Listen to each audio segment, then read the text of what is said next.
Most backyard chicken farmers are losing money because their cage-free buildings are fundamentally flawed. Here is the exact setup you actually need. Watch until the end of this video for the biggest secret to reach 91% laying rate with an odorless bedding.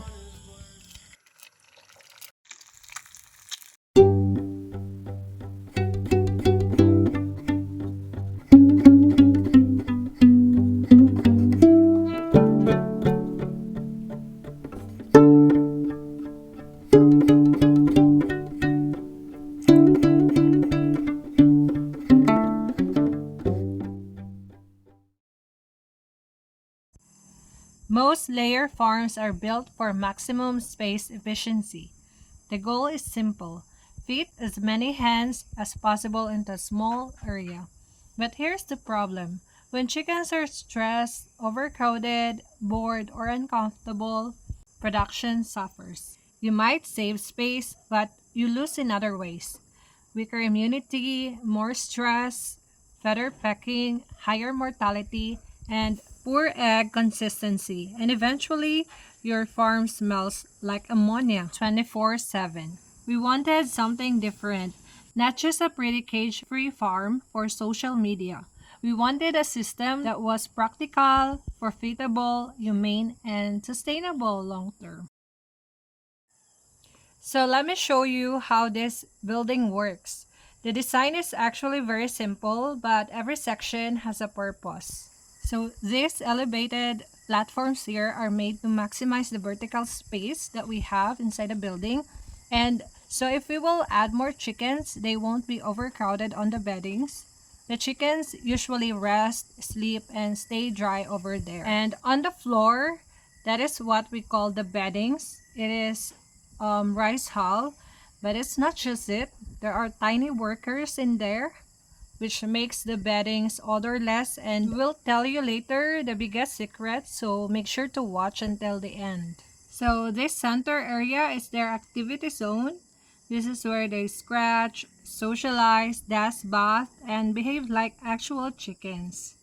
A lot of farm fails because they trap heat and moisture inside a building.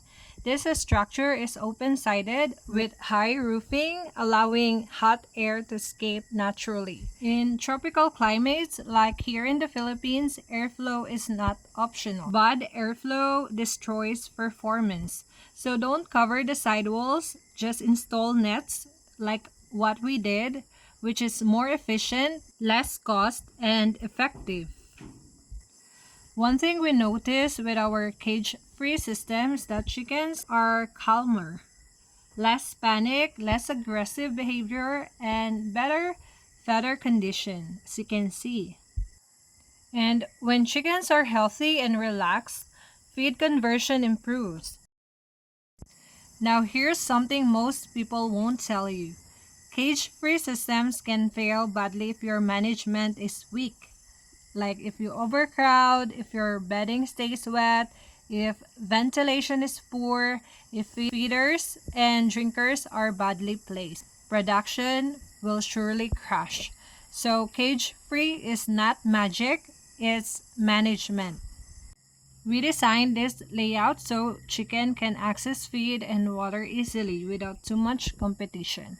Because once weaker hens stop eating properly, your production consistently drops. The biggest myth is this: cage-free chickens eat more feed and produce less eggs. But our experience shows something different. Yes, chickens move more, but healthier chickens also perform better. We reach around 91% laying rate in the system, and honestly, I think many farmers underestimate how much stress affects production. People treat chickens like machines, but they're living animals. When hens can move naturally, scratch naturally, and rest properly, their overall condition improves.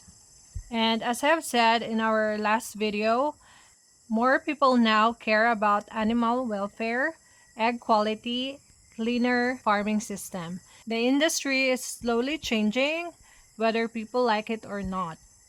So if you want to set up a cage-free layer chicken building, we recommend this structure. This is not yet that perfect, but it is working well. Monitor roof type for better airflow. And then for materials, 75% we use corrugated roof, the metal sheet. And then if you will see, 25% of it is a transparent material of roofing because chickens need sunlight too. And as I've said earlier, the walls must be nets. And as you can see guys, we placed the nesting boxes on the sides of the elevated platforms to separate it from their eating and drinking area. And it has to have an outside opening where we can harvest it. The eggs from the outside so we don't bother the chickens during the day. And the nesting boxes has to be dark, soft. That's why we put rice straw in it.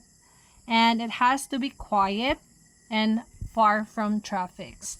We also built an outdoor extension so they can look for bugs and do sunbathing and have full sunlight. Wherein the roof is made out of UV plastic sheets. This one is the one we use for greenhouses. We used to have an open feeder, but to make sure their feed doesn't get contaminated, we use an enclosed feeder and drinking gallons. Now before you copy this setup, let me warn you about the mistakes that destroy most cage-free farms. Mistake number 1, starting too big. People build for 5,000 hens immediately without understanding management. That's actually dangerous. Start small and build system. Number 2 mistake, poor ventilation. If you're building traps, humidity, ammonia explode. Wet litter becomes a bacteria factory. Third mistake is wrong bedding. Most people just throw rice hulls or sawdust and hope for the best. But bedding is a living system. Later, I will tell you the biggest secret on what to do with your beddings. Number 4 mistake is no biosecurity. Cage-free doesn't mean dirty farming.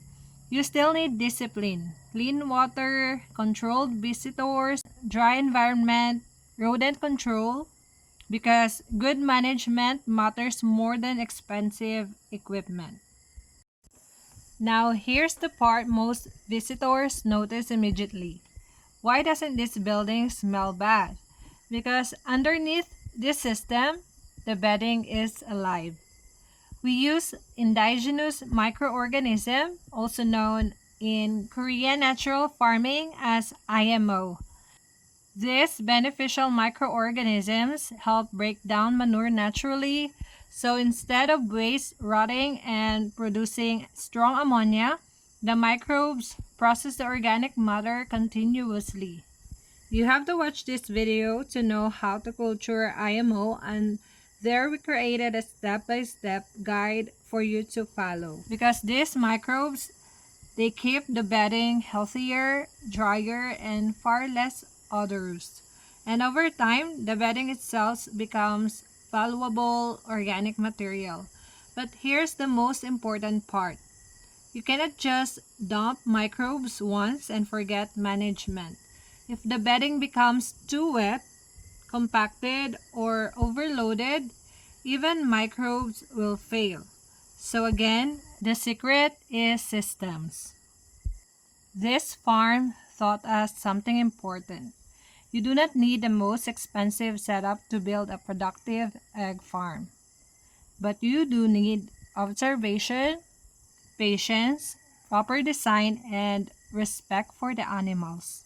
Because when chickens live in a healthier environment, they often give back better performance than people expect. So that's all for today, guys. Thank you so much for watching. If you have any question, just comment down below and help us spread the good farming practices by sharing this video.